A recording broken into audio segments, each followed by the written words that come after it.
الله العلي العظيم رب اشرح لي صدري ويسر لي أمري واحلل عقدة من لساني يفقهوا قولي وسدد لساني واهد قلبي بحق سيدنا محمد صلى الله عليه وسلم.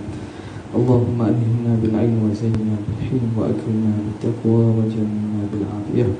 اللهم أخرجنا من ظلمات الوهم وأكرمنا بنور الفهم وافتح علينا بمعرفة العلم وحسن أخلاقنا بالحلم وجعلنا ممن يستمعون القول ويتبعون أحسنه. Alhamdulillah rabbil alamin. Alhamdulillah, kita sambung daripada kitab Fatih Faridatul Faraid pada maka mazhab salaf situ. Perbincangan tentang dalil mukhalafatuhu lil hawadith. Muka yang ke-14 cetakkan tulisan Jawi ini pada peringatan. Okay. Jadi kita tarik balik, kita baca kat awal peringatan. Bismillahirrahmanirrahim. Qala al-muallif rahimahullah wa nafa'ana bihi wa bi'ulumihi wa asrarihi fid darain amin ya rabbal alamin. Kata pengarang peringatan, apabila datang Quran, yakni ayat Quran atau hadis yang beri waham, yakni apa makna waham? Salah sangka. Ayat itu memberi salah sangka, memberi kefahaman yang menyerupai Allah akan yang baru, seperti Ar-Rahmanu 'alal 'arsy istawa. Artinya Tuhan yang Rahman di atas arash tertinggi. Maka zahir ayat ini Allah berpihak, iaitu tertinggi di atas arash. Okay. Maka di sini pengarang buat satu peringatan pada masalah perbincangan mukhalafah ini, kerana kita akan dapati dalam Al-Quran dan hadis ada ayat-ayat yang pada zahirnya memberi pengertian seakan-akan ada penyerupaan Tuhan dengan makhluk-makhluk ini.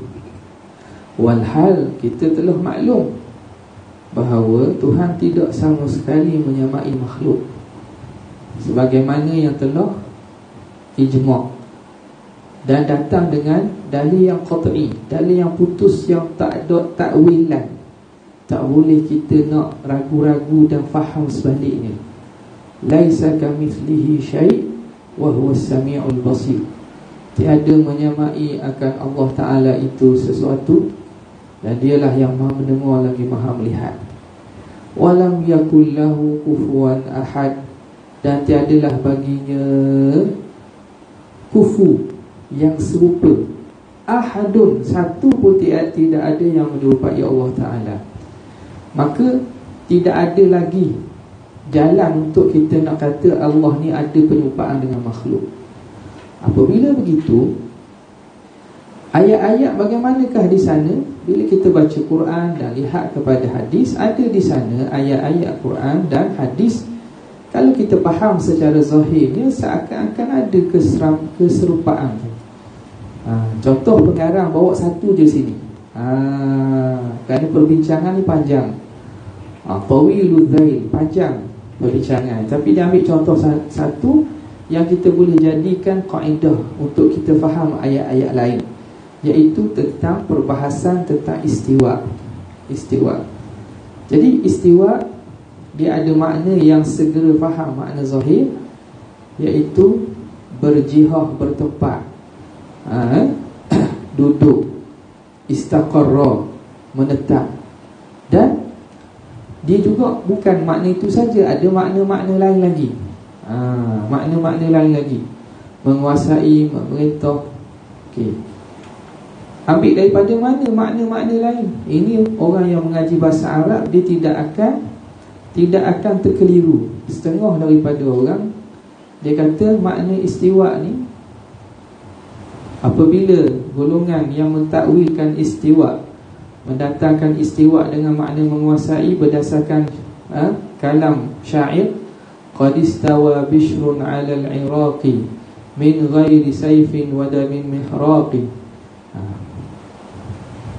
Dia kata min ghairi sayfin wa damin muhraqi, sesungguhnya telah menguasai Bishrun, raja, seorang nama seorang pemerintah, dia menguasai atas negeri Iraq.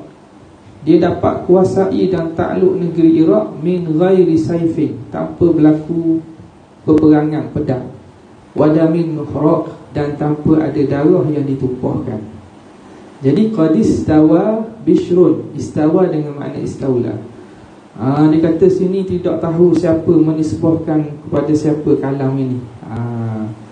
Dia penisbahan, kita panggil dalam bahasa Arab istidlal dengan syawahid.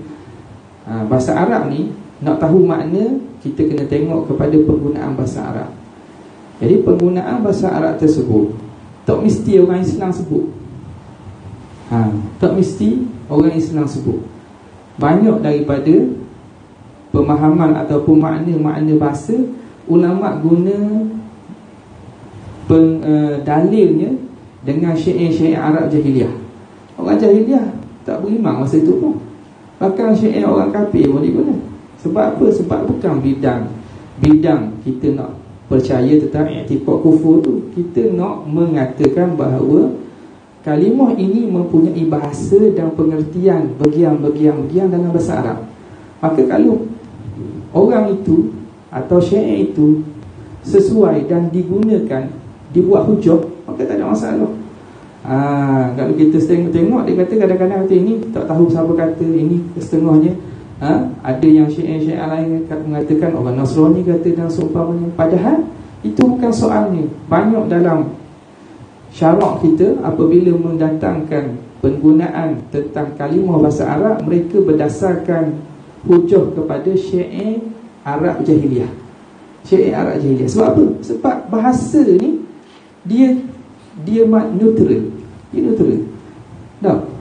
Nak kata ni makna gua ni tak neutral. Bukan kita nak berpegang pada akidah sesat tu. Okey, satu. Maka di sinilah pada masalah istiwa, ulama ahli sunnah wal jamaah menjalani dua jalan. Bagaimana kita nak tafsirkan dan fahamkan ayat ini. Okey.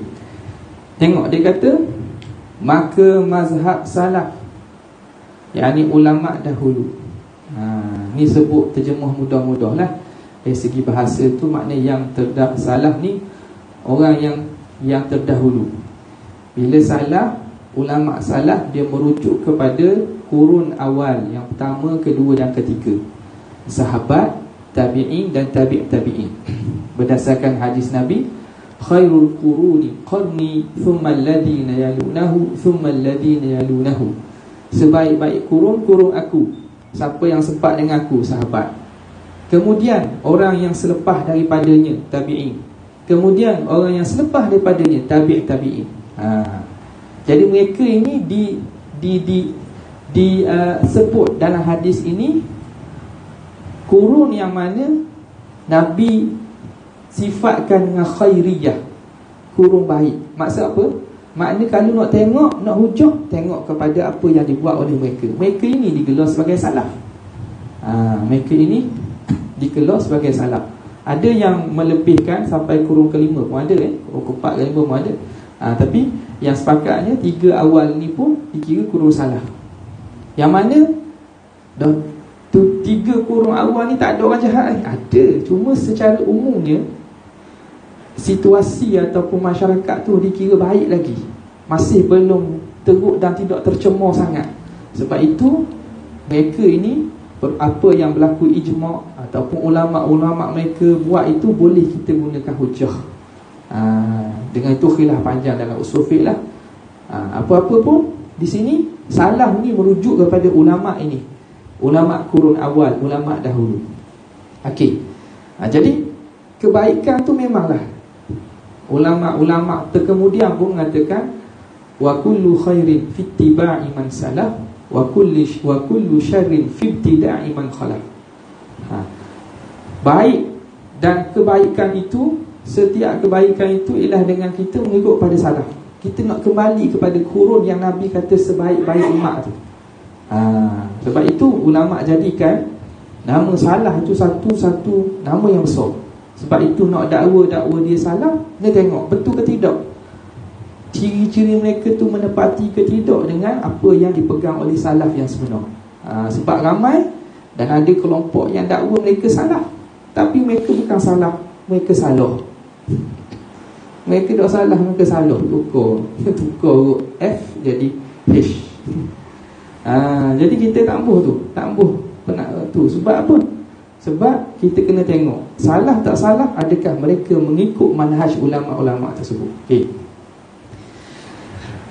Berkata, maka mazhab salaf, yakni ulama dahulu berkata, kami tidak faham kehendak pihak tertinggi ini, bahkan maksudnya terserah kepada Allah jua. Ni kena faham boleh ni. Sini ada kalam ni ijmal, ada perlu kepada penafsiran. Jadi dia kata ulama salaf ataupun mazhab. Dan kita kena faham. Okey. Bila kata mazhab salaf ni, adakah semua salaf pegang gini? Tak. Ini dipanggil konsep tafwid. Tafwid ni makna serah makna ke Tuhan. Apa makna istiwa? Serah ke Tuhan lah.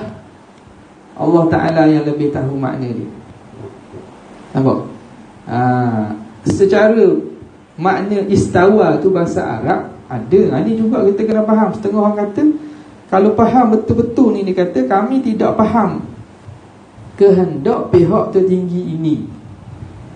Pihak tertinggi ini maksudnya istiwa, nisbah pada Tuhan ni. Bukan kalimah istawa, yastawi, istiwaan dalam bahasa Arab tu. Bukan makna salah, tidak faham makna kalimah. Kena faham. Sebagaimana yang sama kaedah kita aplikasikan, kita buat pada masalah yadullah, ya Allah. Apa makna ya? Kami tidak faham kehendak ya ini. Apa maksud? Ya nisbah ke Tuhan tu, kita tidak sebut dan tidak berani nak tentu makna. Bukan salaf tak tahu makna ya. Ni kena faham. Setengah orang dia kata, bila kita kata salaf tidak faham makna, lekeh ni. Padahal Nabi puji salaf ni, orang ulama besar di kalangan salaf, mereka itu orang yang mahir bahasa Arab. Tiba-tiba tak tahu makna yadun, tidak tahu makna istawa. Ni orang yang cuba nak membuat fitnah pada pemahaman yang benar. Dia tak faham erti tafwid itu. Tafwid itu bukan tak tahu makna yadun tu apa, istawa tu apa. Secara makna kalimah bahasa Arab mereka tahu sebab bahasa mereka. Ini bahasa yang mana Quran turun, dan mereka ada pada kurun yang mana bahasa Arab tu masih kuat, pemahaman dia masih suci, tidak bercampur. Lepas pada itu bercampur dah. Lepas pada itu bahasa Arab tu ketulinan dan kefahaman tu tak sama dah. Jadi yadun ni kita boleh tahu makna, atau tadika atau taska. Budak orang tahu yadun tangan, rijlun kaki, fahamu mulut, uzun telinga. Budak lah. Tengok. Dia kata siapa yang kata salah tafwid, dia mengatakan salah ni jahil. Mazhab tafwid ialah mazhab tajhil. Ni orang ni dia cuba bermain dengan kata-kata dan juga menyebabkan fitnah. Tidak. Tafwid bukan dengan makna salah tidak tahu kalimah tersebut dalam bahasa Arab, tetapi mereka penisbahan kalimah itu pada Tuhan, mereka serah pada Allah. Bila kita kata yadullah, hak ni kita serah ke Tuhan. Ar-Rahman istawa, Ar-Rahman, apa ni? Ar-Rahmanu 'ala al-'arsy istawa, thumma istawa 'ala al-'arsy. Kemudian beristiwa, ia. Bila nisbah kepada Tuhan, mereka kata serahlah kepada Allah. Istiwa yang layak dengan Tuhan, Allah yang lebih tahu. Yad yang layak dengan Tuhan, Allah yang lebih tahu. Serah. Itu makna tahwid. Bukan tak tahu apa makna ya, tak tahu apa makna istawa. Kalimah itu dalam bahasa Arab makna mudah, jelas ada. Tapi bila dinisbah kepada Tuhan dalam ayat Al-Quran, dalam hadis, mereka serah pada Allah Ta'ala. Sebab apa? Sebab kita tidak dituntut untuk tahu perinci gitu. Sebab itu datang kalam daripada ulama salaf, mereka kata tafsiruha qiraatuha. Tafsiran bagi ayat-ayat sebegini ialah dengan cara kita baca saja. Amiruha kama jaa. Lalukan saja sebagaimana ada. Jangan kita takwil, jangan kita tafsir. Maknanya mereka tidak masuk membahaskan secara detail tentang makna kalimah tersebut. Serah ke Tuhan dah. Sebab makna ayat, konteks ayat dah jelas. Konteks ayat dah jelas. Tengok okey, jadi ini dinisbahkan kepada mazhab salaf yang mereka mentahwidkan makna. Tahwid itu makna serah makna okey. Kemudian kita kena faham satu, bahawa dalam kalangan salaf ada ulama-ulama, sahabat, tabi'in yang mereka takwil. Takwil pun ada. Kalau kita lihat dalam kitab tafsir yang menjadi rujukan, iaitu tafsir At-Tabari, bila Imam Tabari mendatangkan setengah ayat mutasyabihat, dia bawa kalam-kalam ulama salaf, takwilan Ibnu Abbas. Jadi sebahagian daripada ulama salaf juga ada takwil. Cuma yang dominan ataupun kita kata yang masyhurnya, salah ni mereka tak boleh takwil, mereka seluruh makna ke Tuhan. Tapi ada sebahagian mereka takwil. Dan sebahagian orang menjadikan satu isu besar apabila ulama-ulama salaf, Imam Syafi'i, apa lagi, imam-imam hadis, Imam Ahmad bin Hanbal dan seumpamanya, mereka mencela golongan yang mentakwil ayat Quran ni. Ni kena faham juga. Imam Syafi'i mencela golongan ahli kalam, mencela imam-imam para imam-imam besar kita salaf, mencela ilmu kalam, mencela takwil. Dah kenapa khalah takwil? Lepas ni kenapa khalah takwil? Kena faham bahawa takwilan yang mereka cela itu ialah takwilan yang berlaku pada zaman mereka. Kerana golongan takwil pada zaman mereka majoritinya Mu'tazilah. Majoriti mereka ialah Mu'tazilah dan ahli-ahli golongan firqah yang sesat, kumpulan yang sesat, Mu'tazilah, Khawarij. Mereka ni yang banyak takwil. Jadi takwil itu menjadi unwan, menjadi satu, kita kata, tanda bahawa golongan itu ahli sesat. Maka kerana itu kita dapati kalam ulama salaf ni memang mereka marah betul-betul kepada takwilan ayat-ayat sebegini. Sebab apa? Sebab zaman tu hak takwil tu hak sesat. Jadi untuk saddul dzari'ah, saddul bab, tutup pintu, tak usah cara takwil, tak usah pakai. Tahu bila takwil ni sesat. Okey. Tiba-tiba lepas daripada itu kita dapati Imam Haramain, Imam Ghazali, Imam Ibnu Furak dan seumpamanya, selepas daripada Imam Fakhruddin Ar-Razi, ulama-ulama ahli sunnah, tiba-tiba mereka takwil balik. Kenapa? Ini menunjukkan bahawa takwilan yang dibawa ahli sunnah ini, yang salahnya, yang dicela oleh ulama salaf itu bukan kerana atas takwil itu, tetapi kerana takwilan itu sama ada takwilan yang sesat, ada juga takwilan yang melampau, yang tidak mengikut kepada asas bahasa Arab. Jadi memang patutlah dikecam, memang patut ditolak. Yang kedua, kerana mereka takwilan pada zaman salaf itu merujuk kepada ahli bid'ah, Mu'tazilah dan seumpamanya. Sebab itu mereka larang umat pada zaman tu ikut dan mentakwilkan ayat. Serah kepada Tuhan. Apabila ulama-ulama ahli sunnah nampak selepas pada itu bahawa takwilan ni tidak salah berdasarkan kaedah bahasa Arab, dan itu salah satu manhaj, dan sahabat pun ada yang takwil, salaf pun ada yang takwil, mereka mengemukakan takwil ini sebagai satu mazhab, satu manhaj dalam memahami ayat-ayat mutasyabihat. Okey. Ini dia kata, tadi dia kata apa makna istawa? Serah kepada Allah Ta'ala lah. Apa makna yadullah? Serah pada Allah Ta'ala. Wa yabqa wajhu rabbika, kekal wajah Tuhan, serah pada Tuhan. Tahwid makna, serah makna kepada Allah. Dan mazhab khalaf, ulama di belakang. Khalaf daripada makna bahasa, makna yang mari kemudian, yang mari belakang. Mari belakang ni makna mari kemudian lah. Ditakwil pada maksud ayat ini. Jadi dia kata kena takwil ayat ni. Makna kalau istawa tu takwil, iaitu Allah memerintah dan memilih arash. Ar-Rahmanu 'alal 'arsy istawa. Tuhan yang bersifat dengan rahmat itu di atas arash, dia memerintah dan memiliki, kuasanya memiliki dan menguasai arash.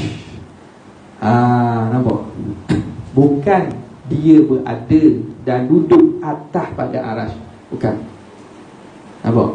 Jadi sini berlaku takwil lah tu. Apabila istawa ditakwilkan dengan makna memerintah, memilih.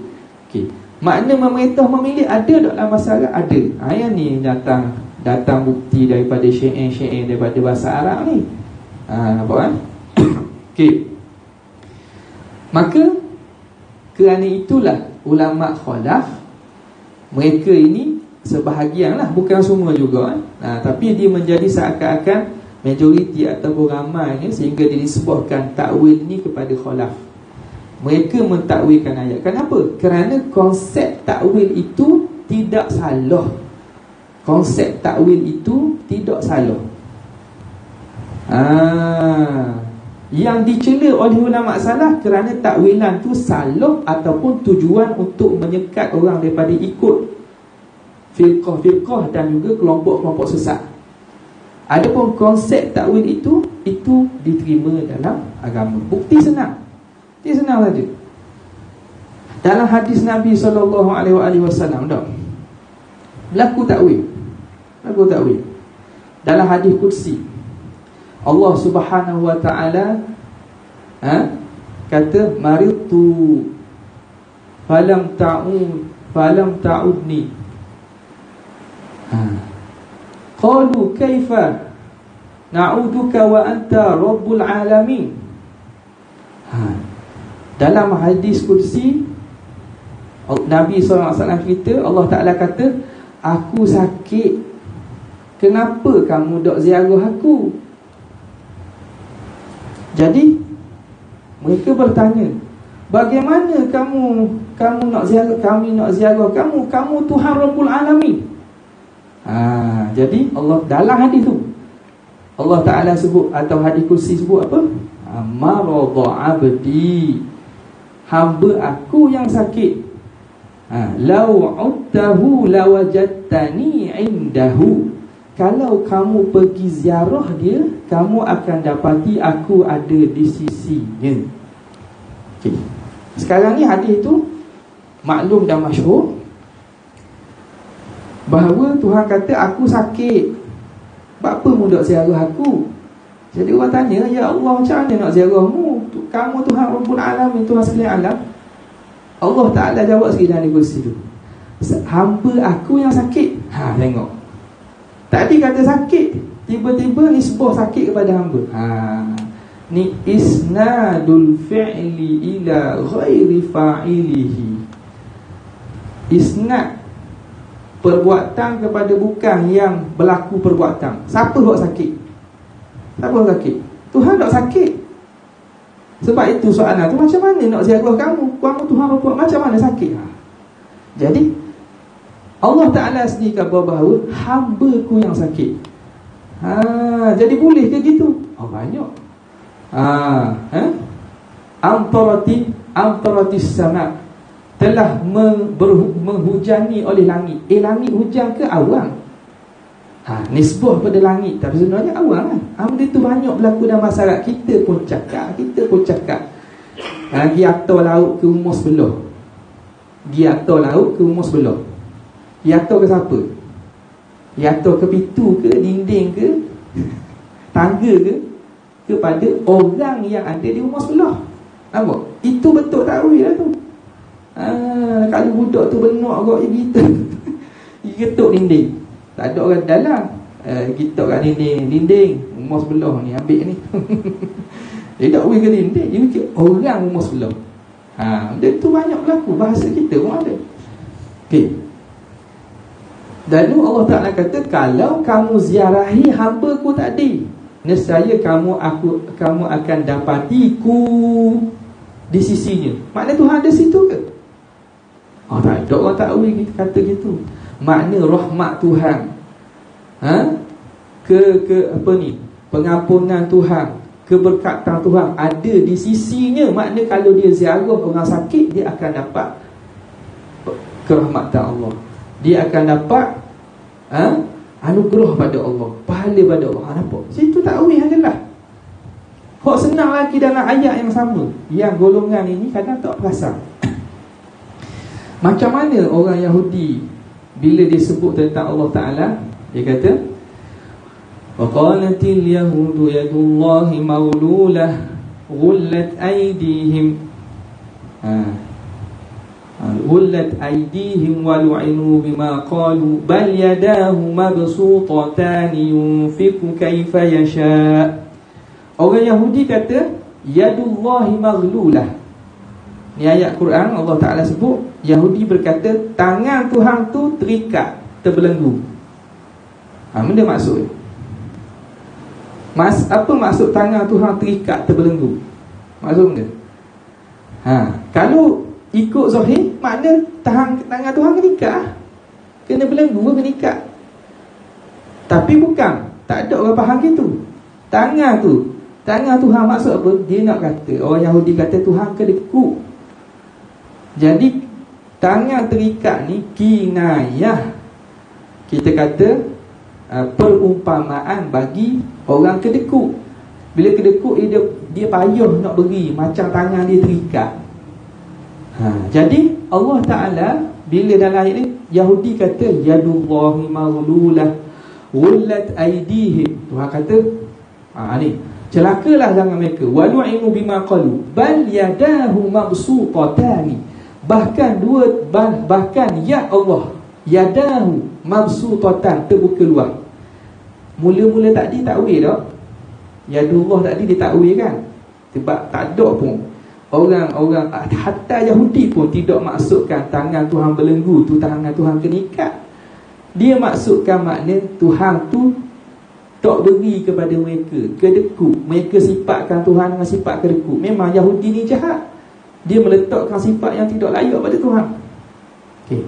Jadi pada mula-mula ayat telah berlaku takwil.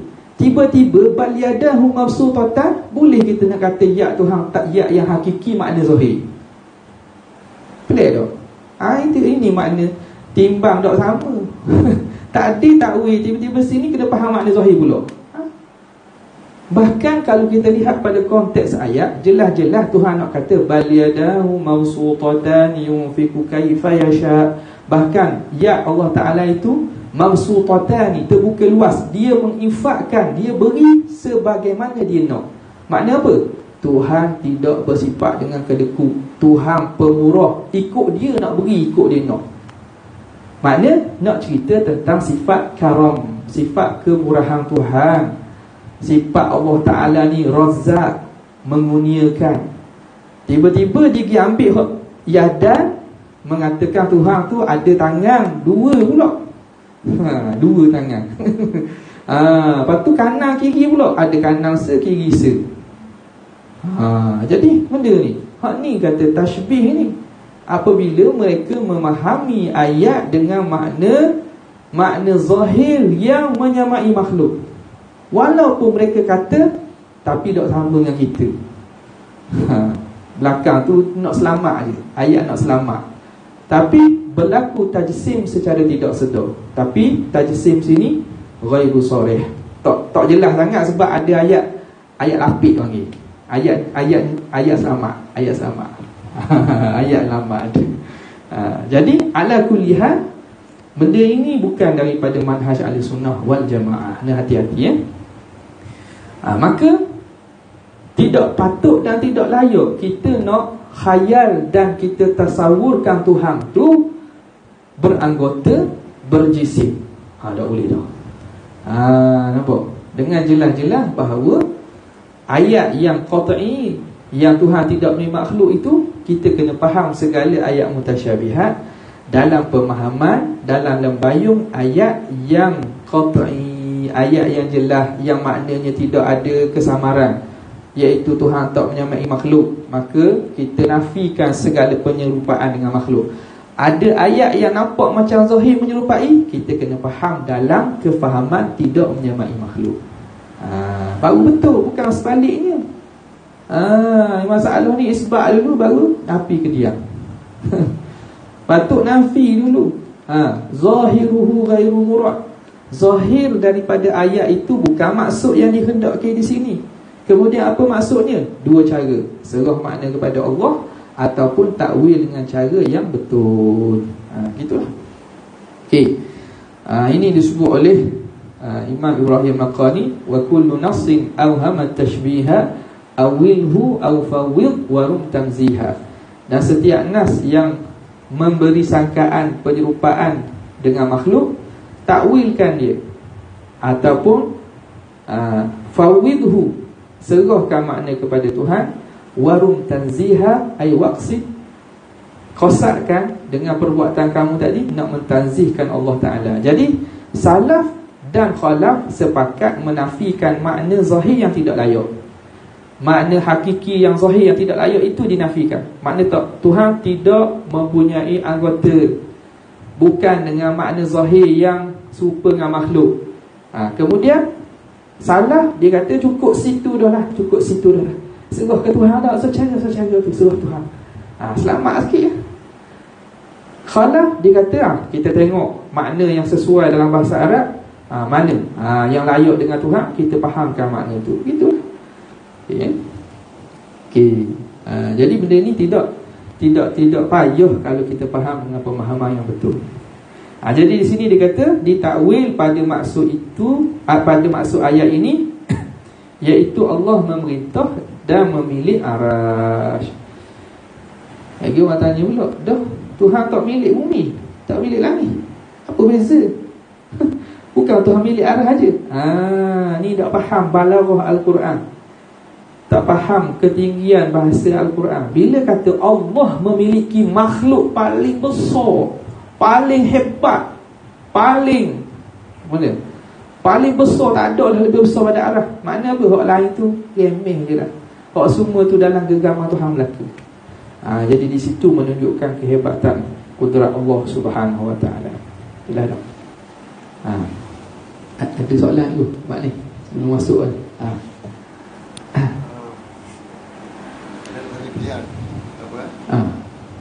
Bila sampai bulan apa ni, Surat Merah lah. Surat Merah lah. Saya nak tanya dia Mak sikit.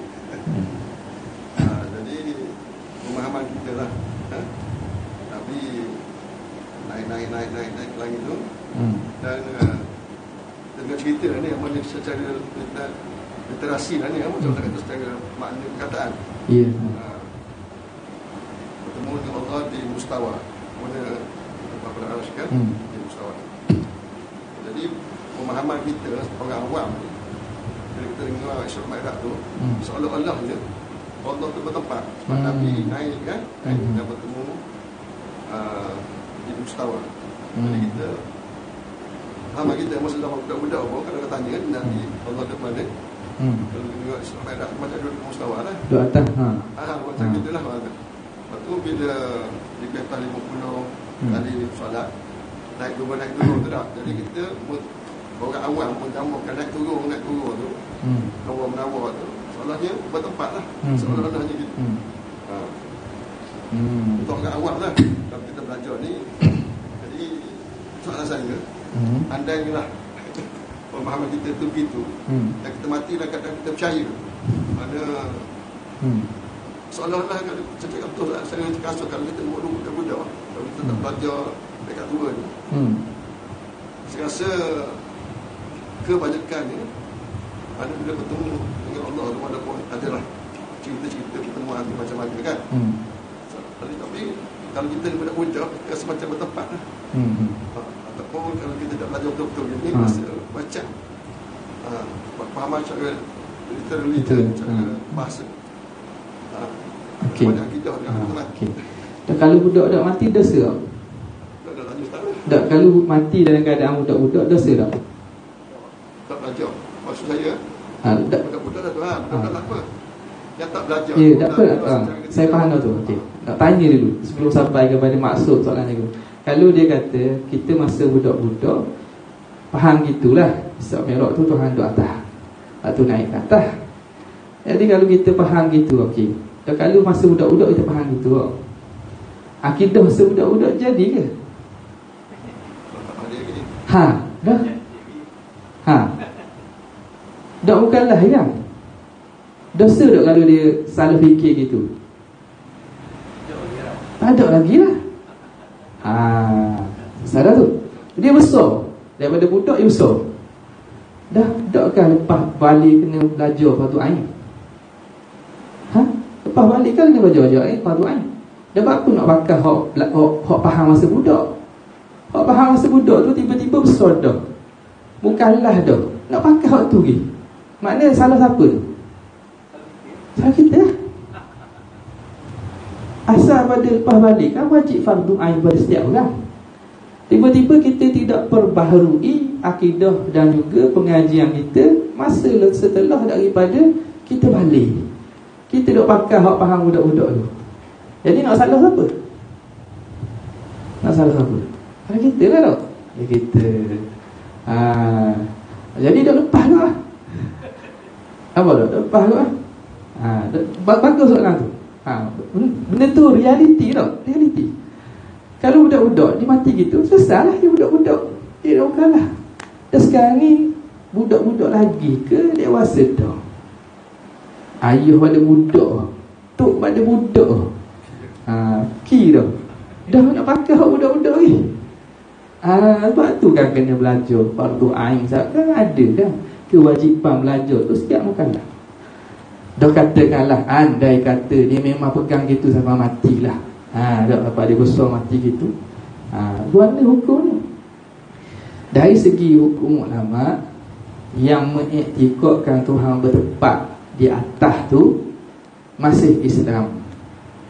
Tidak keluar pada Islam lagi lah, masih Islam. Cuma berdosa kerana akidahnya salah.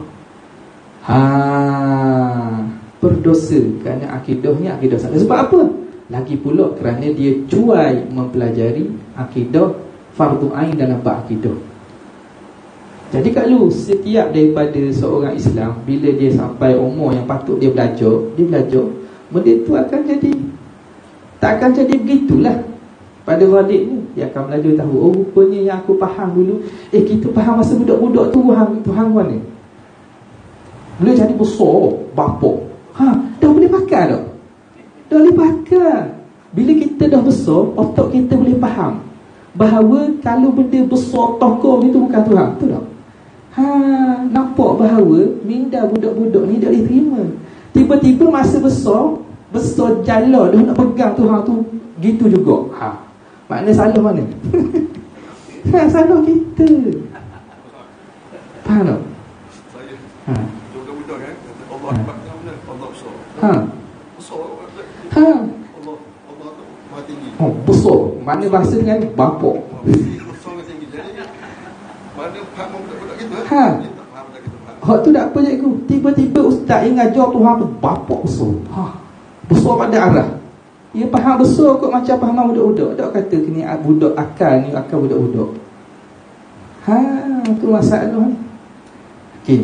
Bila kita dah faham bahawa konsep wujud Allah Ta'ala, bahawa Allah Ta'ala wujud bukan dalam bentuk jisim jirim, bukan. Allah Ta'ala tidak beranggota. Kerana kalau ada benda gitu mustahil kerana lemah dia. Kita faham itu. Kita pun bila otak kita dewasa kita boleh faham. Rupanya gitu. Dah nak faham mana? Faham bahawa Allah ada cukup lah. Yang mana tidak tergambar di akal. Itu yang keluar perkataan al-ajzu 'anil idrak. Lemah kita pada memaham hakikat zat Tuhan, itu faham dah. Kita tak mampu nak menggambar, mentasawur, mengetahui hakikat Tuhan, faham dah tu kira cukup dah. Kita tak disuruh pun lebih pada tu. Kita suruh percaya Allah bersifat kudrat, iradah, ilmu, hayat. Itu tak apa. Bagaimana hakikat zat, tak mampu kita dah. Faham? Kan selamat? No. Itu akidah yang nak sebenarnya tak payah pun. Apabila orang tu dah sampai umur balik, dah faham besar dewasa, dia boleh faham. Yang jadi masalah, kalau hatta orang yang tak belajar lah kita kata, tapi dia orang duduk, orang Badawi, orang duduk pedalaman yang tahu tentang Islam, dia belajar, dia tahu Islam dia. Bila orang cakap kalau Tuhan ni ada tangan ada ni, boleh terima tak dia? Tak boleh. Dia takkan boleh terima. Fitrah manusia takkan boleh terima Tuhan tu ada penyumpaan dengan makhluk. Kenapa adanya pahaman nak letak juga ni? Ada penyakit ni, ada virus ni. Siapa? Kalau kita cakap kepada ni, kalau orang Arab senang lah sebab bahasa Arab bahasa dia. Kalau tanya pun, mereka boleh terima tak Tuhan tu duduk atas pada arah saya, dia besar dan gini-gini, ada tangan pulak dua ni. Mereka tu mustahil ni. Atas kata macam cara bukan Tuhan tu. Fitrah asal memang akan menolak segala penyerupaan dengan makhluk. Bahkan mereka tak fikir pun gitu. Takkan fikir. Siapa yang mula buat fikir ni? Golongan Wahabiyah Salafiyah. Buat mari fikir tangan Tuhan ke dua. Kalau kudung, kalau 3 pula lebih, dok comel, 4 ke mana, jadi patung pula. Lepas tu duduk mana? Ngarut sekali lah. Padahal akidah al-ajaiz, orang-orang tua, mereka dah fikir benda tu. Tak, kita fikir Tuhan Maha Kuasa. Tak lihat kepada zat Tuhan. Lihat kepada sifat Tuhan Maha Kuasa, Maha mengetahui, Maha melihat. Dia tahu kita buat benda tu tak? Okey. Tak jawab lagi soalan cikgu tadi. Soalan Isra' Mi'raj. Isra' Mi'raj tu apa yang berlaku sebenarnya? Yang berlaku Nabi dijemput untuk ke Sidratul Muntaha, di Mustawa. Maka yang bertempat itu Nabi,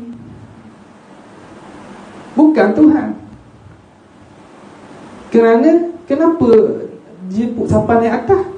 Ikut Allah Ta'ala. Allah Ta'ala nak mengatakan bahawa kedudukan Nabi Muhammad ni melebihi sekalian makhluk, sehingga didatangkan, dibawa ke tempat yang tidak pernah sampai kepadanya satu makhluk pun. Bukan makna Tuhan di situ. Dia munajat di situ menunjukkan Nabi ini kelebihannya mengatasi sekalian makhluk. Ada bukti tak? Ada. Nabi Musa, Allah Ta'ala munajat. Nabi Musa munajat dengan Allah Ta'ala kat mana? Tur Sina duduk mana? Bumi. Tuhan ada situ ke? Ke naik turun itu? Tak. Maknanya pemahaman tepat pada situasi bermunajatnya Nabi, bermunajat Nabi kita SAW dan Nabi Musa, tak boleh kita faham dalam konteks Tuhan di situ. Nabi Yunus alaihissalam, dia munajat kat mana? Dalam perut ikan. Fi zulumatin salat, dalam kegelapan 3. Kegelapan dalam perut ikan, kegelapan laut, kegelapan malam. Bermunajat dengan Tuhan. Duduk mana? Dalam dasar laut. Munajat dengan Tuhan. Munajat ni kalau bahasa Arab makna cakap dekat. Dah Tuhan ada situ? Tak. Sebab itu kita tidak boleh fahamkan apa yang berlaku pada munajat Nabi kita, Nabi Musa, Nabi Yunus, berlaku tempat nisbah Tuhan. Tempat tu hanya nisbah Nabi saja. Ni tempat tu hanya nisbah Nabi. Nabi diangkat ke atas untuk menunjukkan Nabi ini di atas sekalian makhluk, melebihi segala makhluk. Khairu khalqillah, sebaik-baik makhluk Allah. Tujuan tu aja. Allah bukan di situ. Okey. Kalau nak mudah, ni contoh mudah untuk kita nak faham mudah-mudah lah. Ia bukan dalil qat'i atau burhan. Kita naik, kalau zaman sekarang ni nak faham macam mana, tak mesti bila kita berjumpa seseorang, orang tu ada situ. Tak mesti kalau kita jumpa seseorang, orang tu ada situ. Kita pergi naik wisma, naik, masuk bilik pengaruh, ataupun bilik esko ke MB ke, ikut lah. atas kali lah contoh, Perdana Menteri ke apa masuk tengok lah dok, dia buka skrin besar je sir. Dia buka TV skrin besar je. Kita pun cakap kawan tu duduk mana? Duduk rumah. Kita duduk atas ni kat atas, kawan tu duduk rumah tak? Kita sedang berinteraksi. Yang bertempat di atas tu kita. Dah PM duduk rumah dia. Tapi memang tepat juga sebab dia makhluk, tak apa lah. Nak beritahu saja bahawa Nabi diangkat yang bertempat Nabi. Allah Ta'ala dah so kira tepat lah, sebab dia tidak layak untuk kita nisbahkan tempat kepadanya. Jadi benda itu tak pelik. Apabila dalam situasi makhluk kita boleh faham bahawa kita dijemput naik ke tingkat tinggi, nak cakap dengan orang tu tak ada situ. Kita hanya video conference. Yang ada situ, yang depan mana tu, duduk rumah ataupun pergi bercuti mana tak tahu. Kita duduk naik atas. Apa? Jadi jelas tak tu? Boleh kan? Maka dalam berkaitan dengan dah kenapa tu naik? Dah Allah Ta'ala nak menentukan bahawa tempat munajat berlaku di situ. Lepas tu nak turun bertanya Nabi Musa. Nabi Musa duduk langit apa? Langit ke? Dengar. Kenang tak? Nabi Ibrahim langit ke-7 kan? Apa pergi lakoh? Waktu panjang ceritanya.